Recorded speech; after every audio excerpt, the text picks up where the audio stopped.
सोडून पुन्हा दुसऱ्यांदा संसारात एंट्री घेऊन संप्रदायाचा जन्म आहे.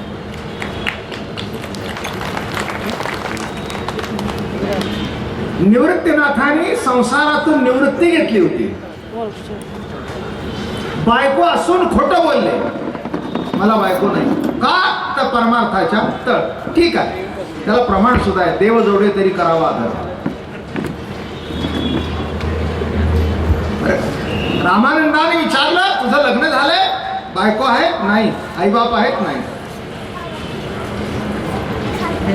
कथा सांगत नाही, त्याच्यातच कीर्तन संपून. एवढा सुंदर शिष्य मिळाल्यानंतर गादीवर बसवलं, तीर्थयात्रेला बाहेर पडले, ओघाने आळंदीला आले, आईसाहेबांची गाठ पडली, तिथून ओळख पटली की माझ्याकडे आहे तो हिचाच नवरा आहे. काशीला आले, त्यांचं नाव चैतन्य आश्रम ठेवलं, हाक मारली, चैतन्य आश्रमा आहे. ते म्हणाले 1 वर्षांनी गुरु येणार, ते 4 महिन्यातच आले, आळंदीला ते गेले नाहीत ना. आणि आपल्या हाताने कपणी फाडून टाकली, तिथे निवृत्ती प्रवृत्ती फाडून टाकली. आणि येताना बाजारातून धोतर जोडी, अंगरखा आणि पगडी घेऊन आले. हे घाल आणि परत जा. रडू लागले, रडू लागले. मला परमार्थाची आवड आहे, परमार्थाची आवड आहे. तुला कोणी सांगितलं की बायको सोडून परमार्थ होतो? अरे बायको जरी सोडलीस तरी प्रकृती आहे ना, बघा नाही का? एक लक्षात ठेवा, पुरुष आणि प्रकृती नामे जीवन, प्रत्यय आणि प्रतीती नामे जीवन, नाही का? आत्मसत्ता ही पुरुष रूप आहे आणि ही जी हलते चालते खाते पिते कमी जास्त होते ती प्रकृती, नाही का? इथे बायकाही आहेत आणि पुरुष आहेत. असं कोणी विचारतं? बाईची सुद्धा प्रकृतीच बिघडते. आणि तुम्हाला असं कधी गोडबोले विचारलंय का, हा तुमचा पुरुष का बिघडला? पुरुष बिघडला याचा अर्थ फार गहन आहे. का दिसला नाही फिरायला?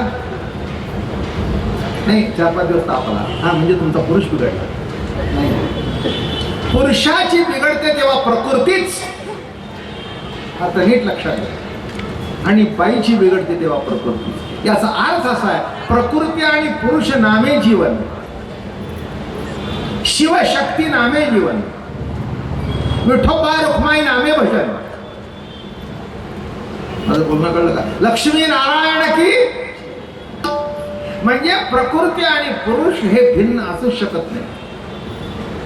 तसं नुसती निवृत्ती जगू शकतच नाही, फाडून टाकली निवृत्ती. आता मला सांगा, निवृत्ती फाडून जर संसाराकरता आळंदीला पाठवला तर वारकरी संप्रदाय निवृत्तीपर कसा?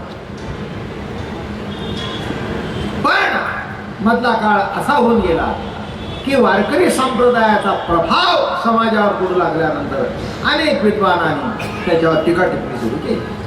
तुम्हाला जुना काळ माहिती आहे, नवीन काळामध्ये काहीच माहिती नाही.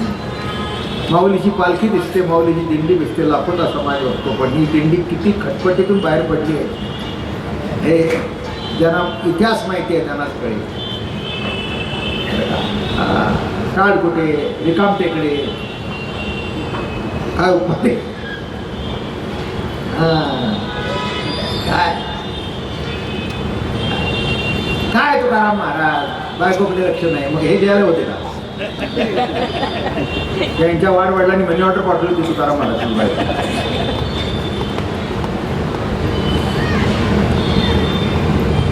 अहो जिजाबाई ही एका सावकार कुटुंबातली होती.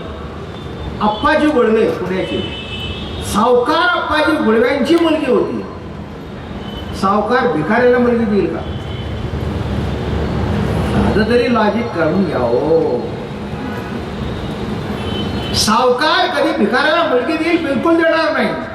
नुसती जिजाबाई दिली नाही, तिच्या बरोबर बबाई नावाची दाशी दिली आणि एक म्हैस दिली दुधाकरता. मग आता मला सांगा, म्हैस प्रवृत्ती वाढवण्याकरता का प्रवृत्ती नष्ट करण्याकरता? नव्हे, तुकोबाराची प्रकृती नीट राहण्याकरता. थोडस विचार करून बघा, नाही का?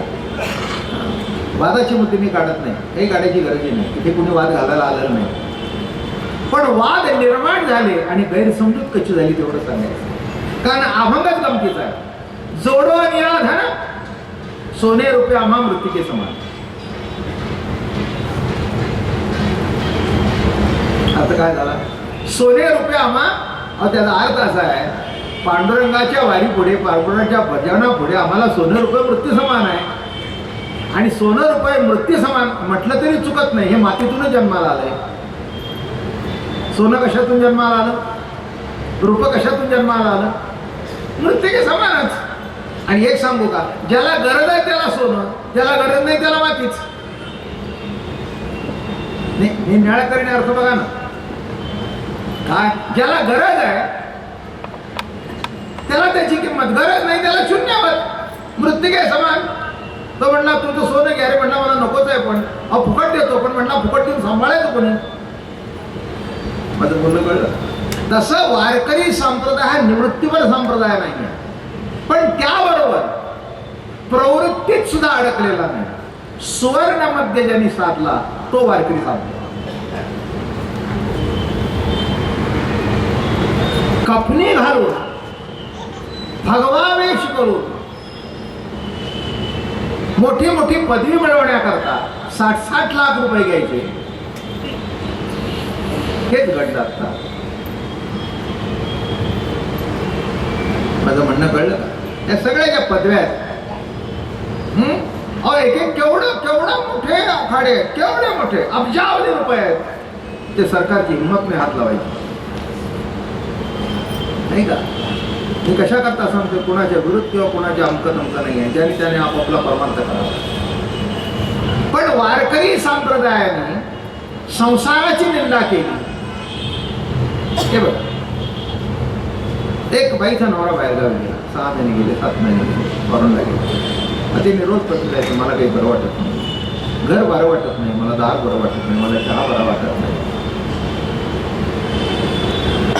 आता चहा बरा नाही, नवऱ्याने उलट गेलं की मग तू चहा जर तुला बरं वाटत नसेल तर तू साखरेऐवजी मीठ घालत असशील.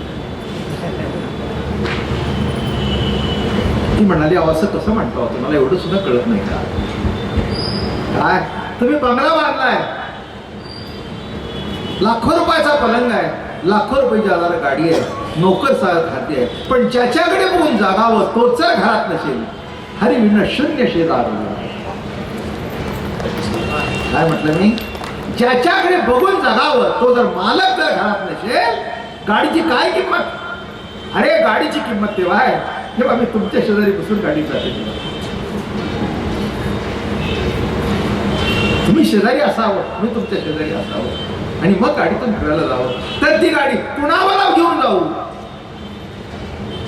अमेरिकेला जाताना 8 महिने येणार नाही म्हणून 25 साड्या घेतल्या, कुणावरून निसून जाऊ? म्हणजे साडी वाईट आहे का? नाही. दागिने वाईट आहेत का? नाही. पण तू नाही म्हणून वाईट आहे.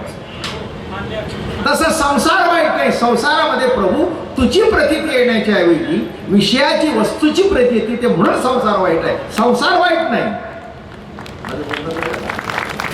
समजून घ्या तुला कीर्तनकार मंडळी. नाही तर उगीच फुकट वैराग्याच्या गप्पा मारायच्या, कीर्तनातून खाली बसल्यानंतर बिलकुल वैराग्य नसतं.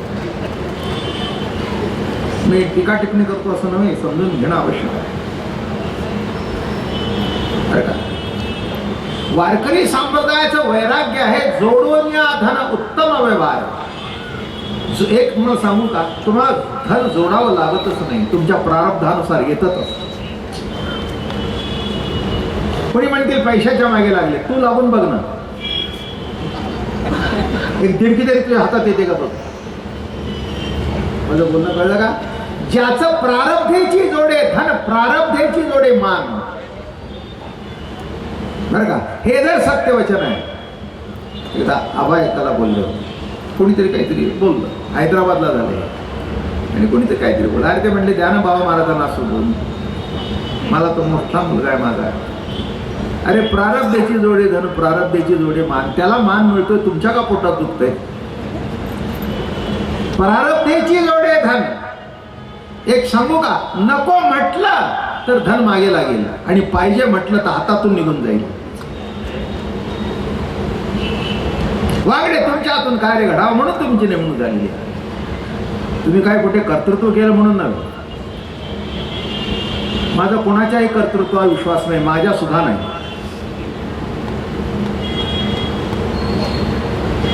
माणसं म्हणतात हे कष्टाचं फळ आहे. नंबर 1 ची लावा.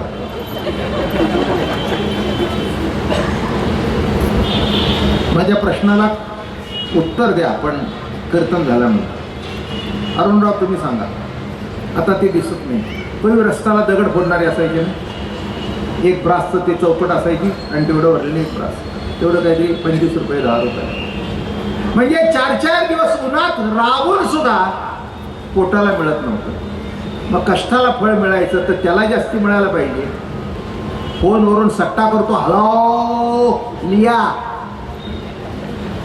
दिया, आणि लिया दियामध्ये 50 लाख रुपये कमवतो. काय कष्ट. बँकिंग आहे, तुम्हाला शेअर मार्केट माहिती आहे काय. अरे तेलाचे सौदे बिवदे होतात ना, हा 10,000 डबा लिया. म्हणजे तुम्ही काय वाटलं लगेच लाऱ्या लागल्यात काय आणि डबे उचलायला लागलेत काय. रेना दो उधारी, गुदाम का वाडा लगा. आणि दुसऱ्या दिवशी डब्यामागे 5 रुपये दिया. जागचा हल्ला नाही, लाखो रुपये कमवून बसला. लिया आणि दिया. कळलं का. मग हे प्रारब्ध आहे. काहीही न करता मग कष्टाचं फळ म्हटलं तर नुसतं फोन उचललं हे कष्ट. बरोबर आहे. आणि आज दगड पडतोय. म्हणूनच हे जे युनियन, कामगार युनियन आणि मालक यांचा जो झगडा आहे तो हाच आहे. त्यांना वाटतं एसी मध्ये बसून हा 10 लाख पगार खातोय आणि आम्हाला इथे 10,000 द्यायला तयार नाही. माझं बोलणं कळलं का. 1-2 शब्द सांगतो. अहम कर्तृत्व आणि अहम ज्ञातृत्व. काही माणसांना अहम कर्तृत्वाचा अहंकार असतो, काही माणसांना अहम ज्ञातृत्वाचा अहंकार असतो. एखादा वाटतं मी करतो, तो म्हणला करतो काय पण ज्ञान माझा आहे. अहम ज्ञातृत्व. बघा हे आर्किटेक्ट वगैरे असतात ना, ते काय करतात नसतं कागदावर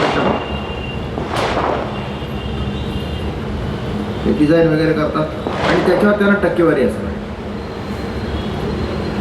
त्याला जर म्हटलं की मोठी वीट उचल तर त्याला उचलायला यायची नाही. उचलला येईल का. उचल आणि ठेव, एक थर लाव.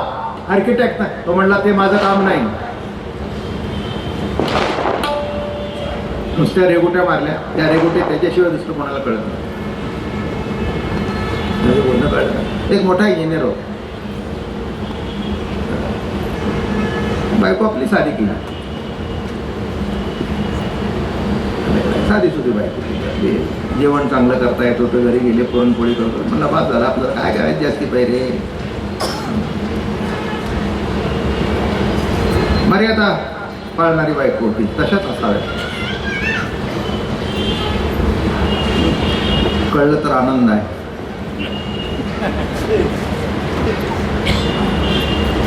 अर्थात दोघांनाही कळलं पाहिजे. पतीने पत्नीची मर्यादा राखली पाहिजे, पत्नीने पतीची मर्यादा राखली पाहिजे.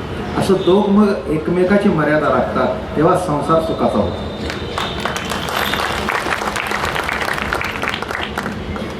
आणि अशा त्या रेगोट्या मारल्या होत्या. मग ते म्हणले तुम्ही रागवणार असेल तर मी तुम्हाला विचार. काय ग म्हणली बाई विचारतेस. ही रेगोट्या काय मारता, आपला बाळू सुद्धा तुमच्यापेक्षा चित्र चांगलं करतो. हत्ती काढावा, वाघ काढावा, शिव काढावा. हे काय रेगोट्या. माझा लेख सुद्धा चांगले रेगोट्या होतो.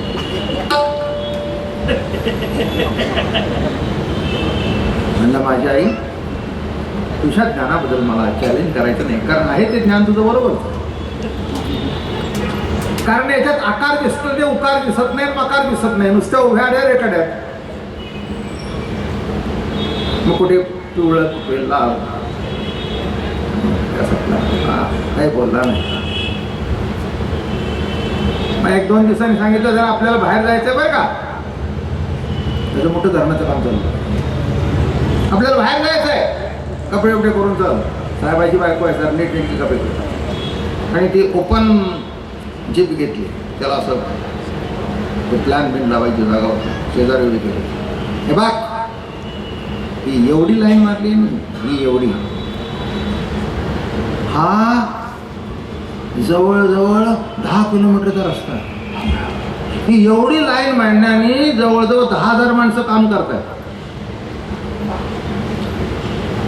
हे चौकोन केलेत ना, ते कामगार करता, हे दिसत आहेत चौकोन, आणि हे बिल्डिंग आहे, इथे हजारो माणसं राहणार आहेत. म्हणजे तुमच्या एका चौकोनावर एवढं एक रग मारलं एवढं. अगं बाई म्हणले प्लॅनवर असंच काढावं लागतं. माझं बोलणं कळलं का?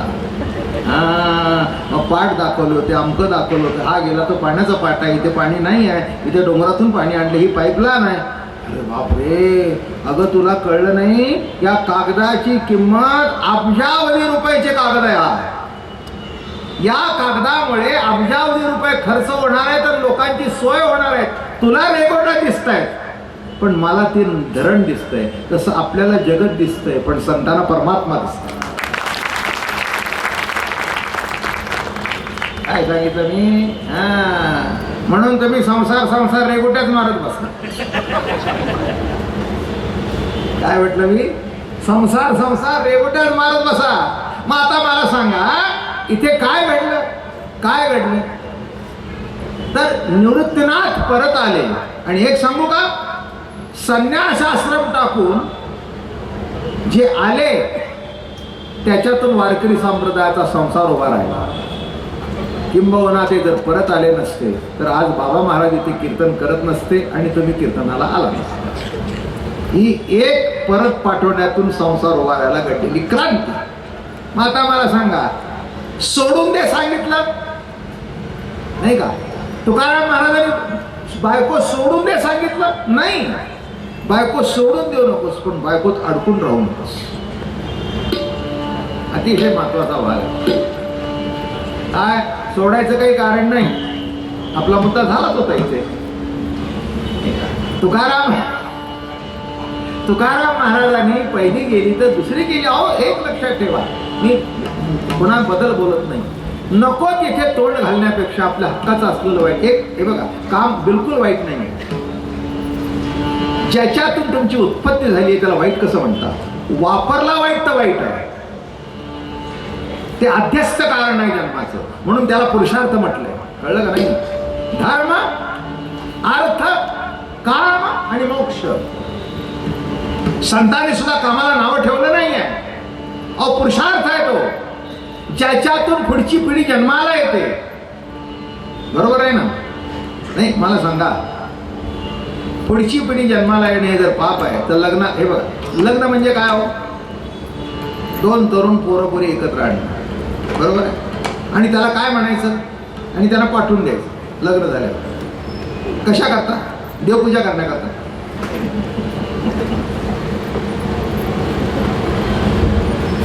त्याला तुम्ही म्हणता मधुचंद्र, बरोबर आहे? वाईट म्हणता, बरोबर आहे ना? पण गंमत बघा, ह्या बायकांना विचारा, 5-6 महिने होऊ देत. काय गोदूबाई, काय खबर?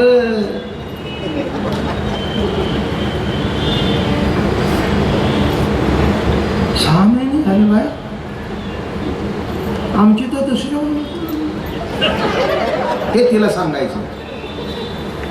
माझं म्हणणं कळलं का?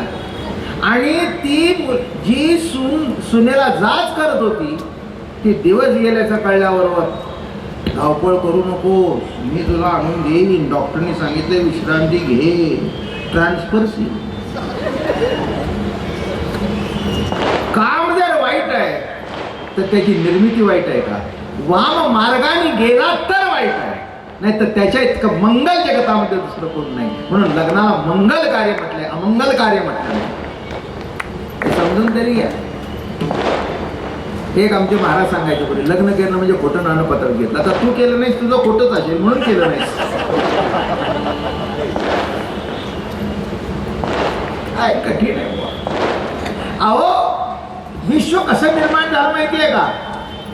पुरुष आणि प्रकृतीच्या संगमामधून विश्व निर्माण झालं. प्रकृती आणि पुरुषाच्या संगमातून विश्व निर्माण झालं. एकाएकी नरमते, वेदशास्त्र सांगतंय. एकट्याला कर्मच नव्हतं म्हणून ही प्रकृती नामे जगत निर्माण केलं. एकाएकी नरमते. आता मला सांगा काय वाईट आहे? हा, बिलकुल वाईट नाही. म्हणून मी नेहमी सांगतो, स्वतःच्या बायकोला फिरायला घेऊन जाणं बिलकुल वाईट नाही. न घेऊन जाणं वाईट आहे. अधूनमधून घेऊन जावं, तिलाही वाटतं जरा फिरावं तुमच्या बरोबर. काय चुकलं तिचं? हा, दुसऱ्याच्या बायकोला फिरायला घेऊन जाणं वाईट आहे. माझं म्हणणं कळलं का? आपल्या खिशातले पैसे खर्च करणं योग्य आहे, पण चुकून दुसऱ्याच्या हातातून जोडून या. आता काय सांगून काय नाही, काय कीर्तन सांगू? किती दिवस तरी सांगेन कीर्तन. मी एक दृष्टांत सांग, म्हणजे मजेशीर दृष्टांत आहे. अध्यात्माची प्रवचनं चालू होती. सर्व काय तुम्ही आम्ही एक, तुम्ही ब्रह्म आम्ही ब्रह्म, तुम्ही ब्रह्म आम्ही ब्रह्म, तुम्ही ब्रह्म आम्ही ब्रह्म. अहो एक खिशी कापूस सुद्धा येऊन बसायचं तिथे, पिक पॉकेट. त्यांनी काय केलं, शेजारी बसायचं होतं ना, हे प्रवचनात गडबड होईल म्हणून हा काही बोलला नाही. त्याला कळलं, म्हणजे प्रवचनात व्यत्यय होईल, नको ती गडबड होईल.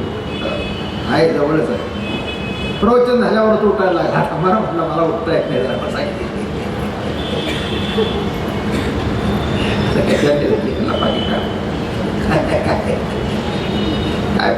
काय म्हणणार प्रवचन ऐकता? तुमचा किस्सा काय, माझा किस्सा काय? तुम्ही ब्रह्म मी ब्रह्म, तुम्ही देव मी देव. तुमचा किस्सा काय, माझा किस्सा काय? राहू दे म्हणजे दोन खार जन्मस्काडी मारला. म्हटलं मारला का? तुझा गाल काय?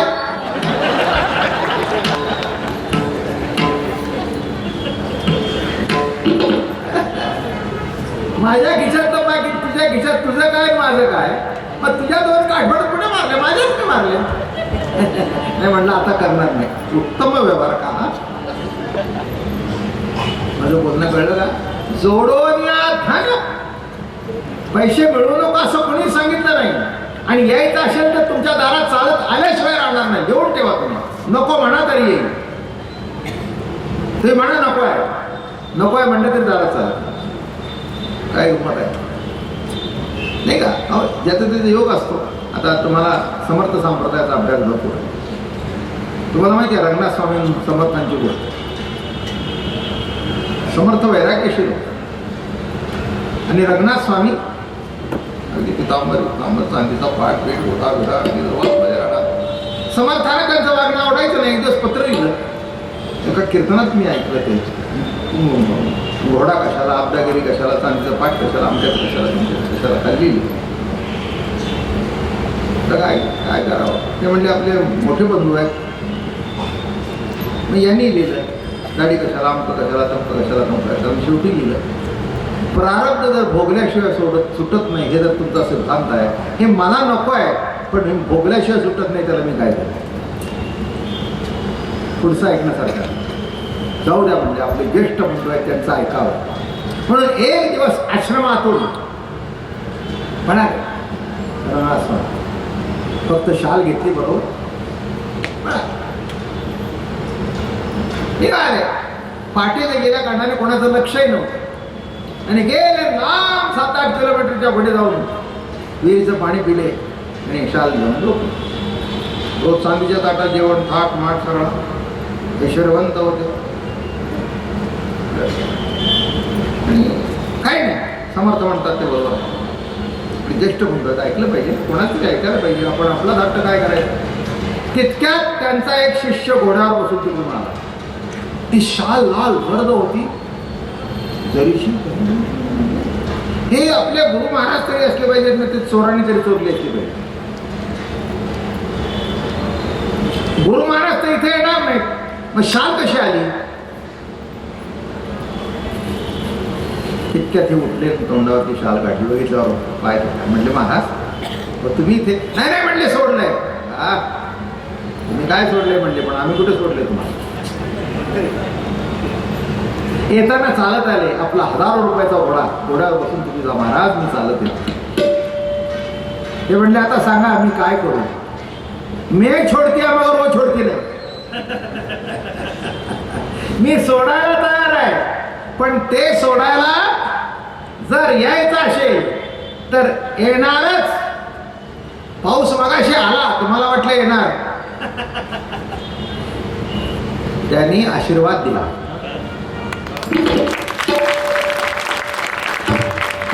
कोणत्याही शुभ कार्याला अहो हे जे आता काय 5, 25, 100 थेंब पडले, सांगू का बांगरे, अब्जावधी रुपये खर्च करून 4 थेंब पडत नाही.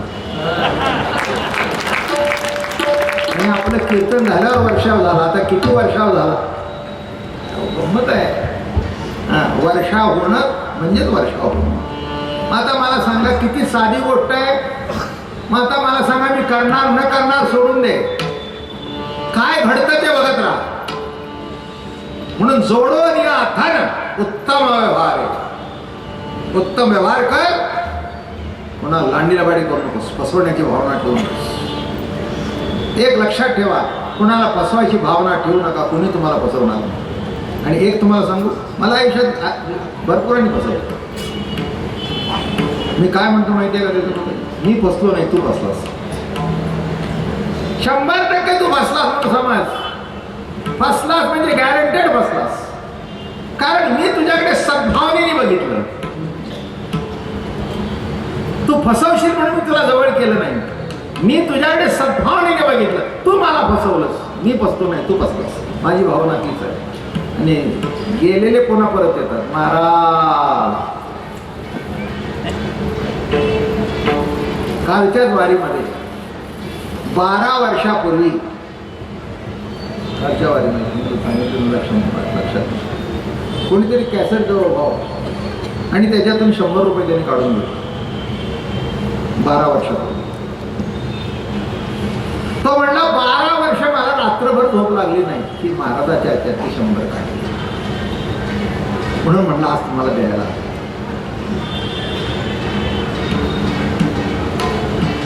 मला म्हणाले काय म्हणायचंय? म्हटलं त्यावेळेला काय म्हटलं नाही, आज काय म्हणायचंय? आपले जे साचे ते कल्पांत हे नव्हे, हे जाणून या गताचे नजर तुझो.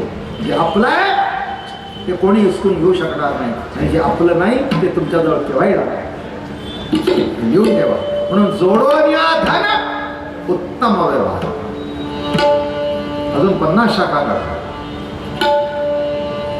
अजून मोठे धंदे करा, पण नको ते धंदे करू नका. मराठी भाषा शब्द फार जवळचे आहेत. काय अहो त्याचं असं कसं, नको ते धंदे करते, काय व्हायचंय? काय व्हायचंय याचा अर्थ जोडून या धन. एक तुम्हाला सांगतो, आपल्या घरामध्ये एकही पैसा असू नये, पण लक्ष्मी असावी. आता 15 दिवसांनी आपल्याकडे पूजन आहे. कोणाचं पूजन आहे? लक्ष्मी पूजन. बरोबर आहे. पैशाचं पूजन नाही आहे, म्हणून पैशाला किंवा लक्ष्मीला कमी मानलेलं नाही. सन्मार्गाने येते ती लक्ष्मी आणि वाम मार्गाने येतो तो पैसा. आणि ज्याच्या घरात लक्ष्मी आहे